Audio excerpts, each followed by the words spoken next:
I drove an hour and a half to get the new Nashville hot mozzarella sticks, and I left the Miller's Vanillas at home. So today, we just got a regular mukbang. Cheese pull.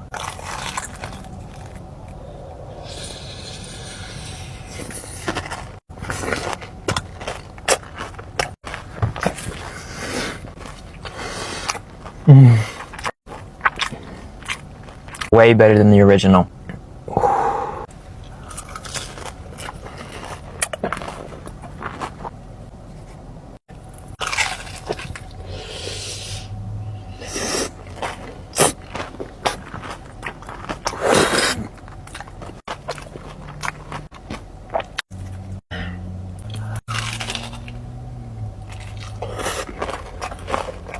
Also got the Nashville hot chicken tenders.